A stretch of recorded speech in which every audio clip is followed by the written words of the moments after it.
introduce to you Reverend Diana Friedell, who will be reading the homily for us today. And I believe her homily is entitled Spiritual Renewal and Hope at Easter. Okay.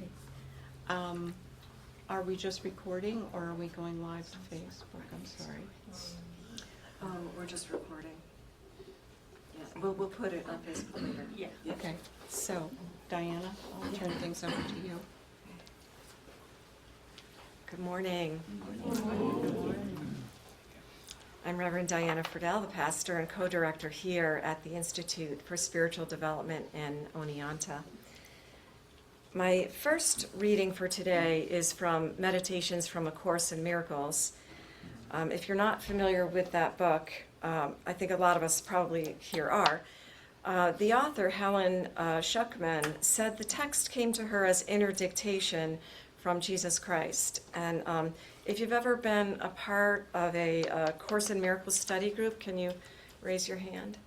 So it's been around for a while, so some of us have been very interesting thing to study and with our spiritual, expand our spiritual understandings. The quote is, "On finding the answer within, look not to idols. Do not seek outside yourself." And my second reading will come at the end of my homily, so I switched it around. And the title of my homily is Spiritual Renewal and Hope at Easter. Colorful Easter eggs, spiffy new clothes, shiny patent leather shoes, Easter baskets, and marshmallow peeps. Some of my favorite memories of Easter from childhood that maybe you share. Oh yeah, and we had to get through church, which was not my favorite part, in order to get to the fun stuff. And many of us grew up with the teaching that Jesus, a great spiritual teacher, or at ISD we refer to him quite often as our brother, the way shower. Jesus was sentenced to death because he was deemed a threat to the government, and he was commanding way too much attention. He died on the cross, was placed on the tomb, and then arose from the dead, a miraculous resurrection. And rather than concern ourselves with the literal meaning of that incident, there actually were 4 different stories of who found him, depending on where you look in the Bible, who found him. One is that he continued teaching after he came alive, and a lot more came from him later. Rather than concern ourselves with going into translating that and what's the literal meaning of that incident, at ISD we don't interpret the Bible literally. We regard the Bible as an important spiritual text alongside of many other sacred texts from world religions. And what we can take from the resurrection is to have confidence that we too have eternal life. Our soul survives physical death.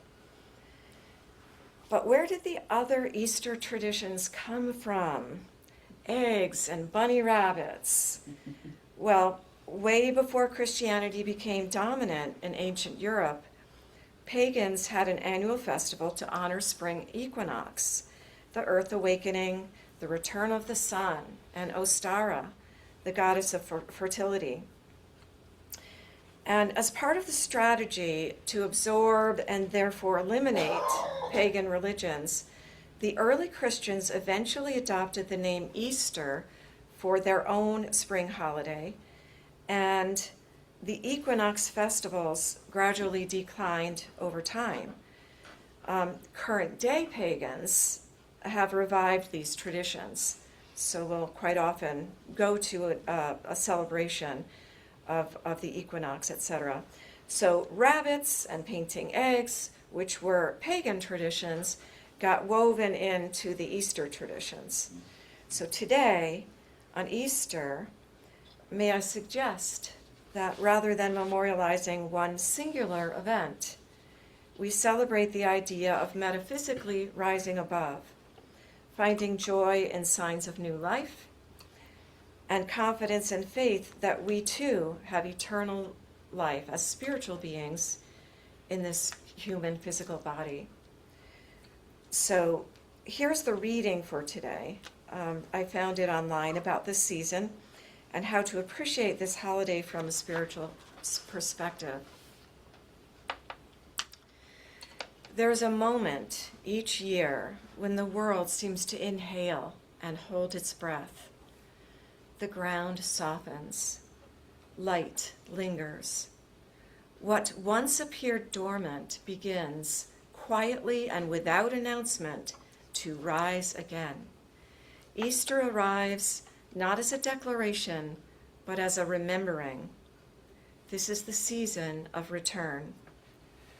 Across the inner landscapes of our lives, something similar stirs.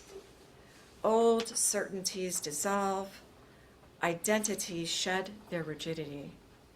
The self we thought we were, defined by loss, fatigue, or repetition, loosens its grip.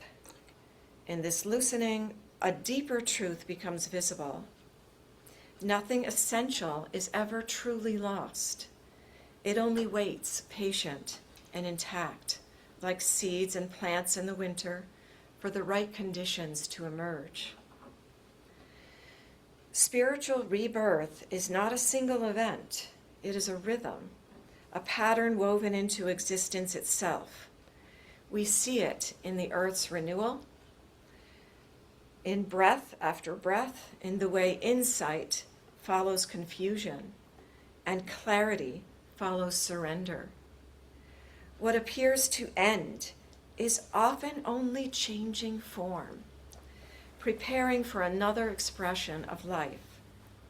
Resurrection, in this metaphysical sense, is the return of meaning where meaning seemed absent. It is the reanimation of hope after despair has had its say.